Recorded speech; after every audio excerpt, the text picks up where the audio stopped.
check. Ms. Sonka Daika Dia?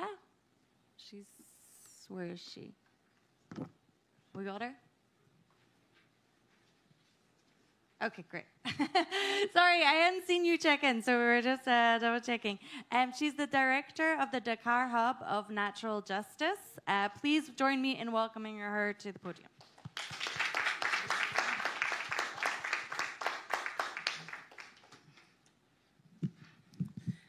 Merci beaucoup. I just try to keep it very brief, and I just focus on the commitment and really some local example we get from Senegal. Let me just do it in French. It's going to be very easy for me. Je ne vais pas revenir sur les enjeux ou les challenges, les défis auxquels nous faisons face, mais je voudrais juste partager quelques expériences que nous trouvons très importantes dans un contexte de changement climatique, de perte de biodiversité, d'engagements internationaux sur le 30-30, etc., etc. Et dans ce contexte-là, nous, Natural Justice, nous travaillons beaucoup avec les APAC, les aires du patrimoine communautaire autochtone, qui sont des espaces gérés, gouvernés par des communautés locales et qui contribuent aujourd'hui au niveau national comme au niveau international dans l'atteinte des objectifs de la préservation et de la protection de la biodiversité. Mais si ça vient aux APAC, il faudra juste retenir que pour qu'on puisse reconnaître une APAC, il faut au moins 3 éléments. Le premier élément est le lien étroit qui unit les communautés par rapport à cette communauté, par rapport au territoire. Le deuxième aspect est relatif au fait que les règles de gouvernance sont établies, développées et mises en œuvre par ces communautés. Et en dernier, qu'il y existe un impact positif entre les règles, la gestion de la communauté sur l'environnement, la biodiversité, mais également sur les moyens de subsistance de ces communautés. L'autre exemple que je pourrais partager nous vient de Madagascar, où plus de 1500 organisations communautaires aujourd'hui arrivent en collaboration avec l'État à gérer des espaces de ressources naturelles qui font aujourd'hui à peu près 4 millions d'hectares au niveau de Madagascar. Et on se rend compte que dans les espaces de biodiversité, 80% des espaces qui sont gérés de manière traditionnelle sont aujourd'hui ont un état meilleur en termes de biodiversité. Et dernièrement, un concept qui se développe et pour lequel nous poussons beaucoup et nous travaillons beaucoup, c'est les aires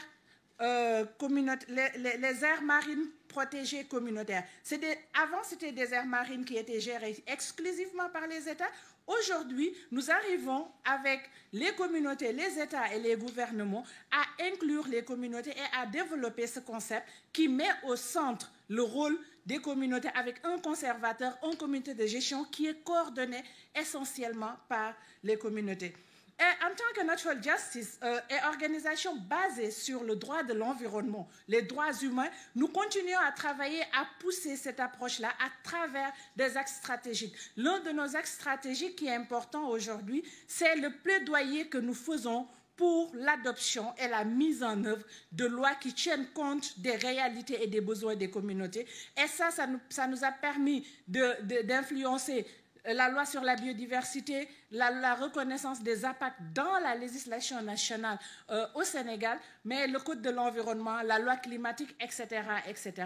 Nous travaillons aussi à renforcer les capacités parce que nous disons que ce que vous pouvez faire pour les communautés, elles-mêmes peuvent le faire. Et c'est ainsi que l'autonomisation juridique, le legal empowerment est au cœur de toutes nos interventions. C'est de donner aux populations le pouvoir de comprendre, d'appliquer, mais également de faire un appel pour des révisions qui tiennent compte de leurs besoins et de leurs réalités.